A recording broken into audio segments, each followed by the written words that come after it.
ओम शांति। आज मैं योग के बारे में बात करूंगा। देखिए, मेडिटेशन जिसको हम योग बोलते हैं, एक ऐसी अवस्था है जहां आत्मा परमात्मा के समीप पहुंचने की कोशिश करती है। वो अपने अंदर के विकारों को छोड़ के, काम, क्रोध, लोभ, मोह, अहंकार और मैं आत्मा हूँ, यह स्थिति को धारण करके वो परमात्मा की उच्च अवस्था को प्राप्त करने की कोशिश करती है। उस अवस्था तक कोई सामान्य मनुष्य आत्मा नहीं पहुंच सकती। ये ये अभ्यास करने के लिए आत्मा को इस दुनिया की सभी बातें और दुनिया का सभी ज्ञान भूलना होगा, क्योंकि उस परम धाम में इस दुनिया की कोई भी वस्तु या इस दुनिया की कोई भी थॉट वहां पहुंच नहीं सकता।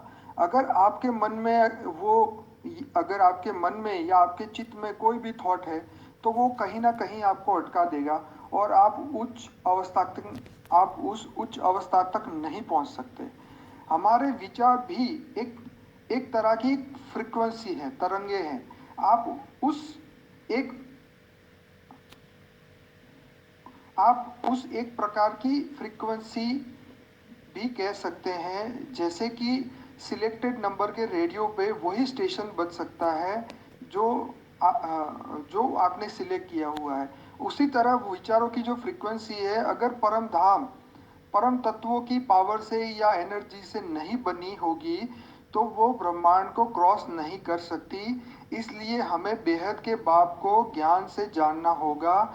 और जब उस बेहद के परम परम पिता, final authority of the great great universe को जब हम जान लेते हैं, उसके ऊपर बेहद का विश्वास रखते हैं, तब हमारे विचार या संकल्प शक्ति आती है और हम बेहद की परम पिता की फ्रीक्वेंसी से मैच हो जाते हैं। तभी हमारा अटल योग लगता है, क्योंकि तभी हमारे विचार मल्टीपल यूनिवर्स या ग्रेट ग्रेट यूनिवर्स को उसके ऊपर पहुंच सकते हैं, मतलब वहां तक पहुंच सकते हैं।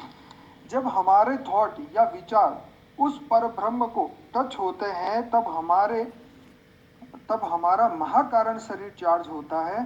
तब हमारे अंदर वो परम तत्व की परम लाइट आती है और उसके बाद ही आपकी आत्मा के अंदर से अनंत समय के विकर्म विनाश होने लग जाते हैं। अनंत समय से जितनी भी रिकॉर्डिंग पड़ी है वो खत्म होना शुरू हो जाती है। और आत्मा जो है, आत्मा के अंदर जो काट लगी हुई है, जो बापूजी हमेशा से बताते हैं, वो खत्म होना शुरू हो जाती है और वो आत्मा परमात्मा की प्राप्ति के मार्ग पे चलना शुरू कर देती है। और धीरे धीरे जो है, हर आत्मा का अपना एक क्रिएटर है। और उससे जो उसका संबंध है, वो आत्मा उसी तक पहुंच पाती है, उससे ऊपर वो नहीं पहुंच सकती। इसीलिए हर आत्मा का एक अपना अपना पार्ट है। योग की इस अवस्था जाने जब हम वहां पे योग की इस अवस्था पे जाते हैं, तो वहां पे समय और शक्ति वहां पहुंच नहीं सकती। माने वहां सिर्फ बाप और आप होते हैं। इस दुनिया की ना समय ना शक्ति वहां पहुंच सकती है। योग करने के लिए पृथ्वी के समय को ध्यान में लेने की कोई आवश्यकता नहीं है, क्योंकि ऊपर के लोक में पृथ्वी के समय की कोई वैल्यू नहीं है। ऊपर जाते ही बेहद के समय शुरू हो जाता है।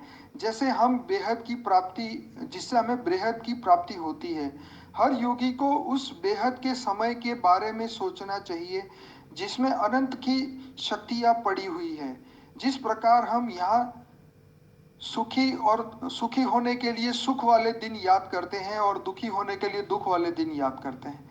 जो योगी समय से ऊपर चला जाता है, उसको पृथ्वी लोक का समय सुखी या दुखी नहीं कर सकता। तो हर समय योगी को ये सोचना है कि मैं परमात्मा प्राप्ति की उस अनंत यात्रा पे हूँ और एक दिन वो बेहद का बाप की प्राप्ति के साथ वो मेरी यात्रा जो है वो खत्म हो जाएगी। तो हमें मेडिटेशन के अंदर यही ध्यान करना है कि हमें उस बेहद के समय को याद करना है जहां से हमारी आत्मा की उत्पत्ति हुई थी।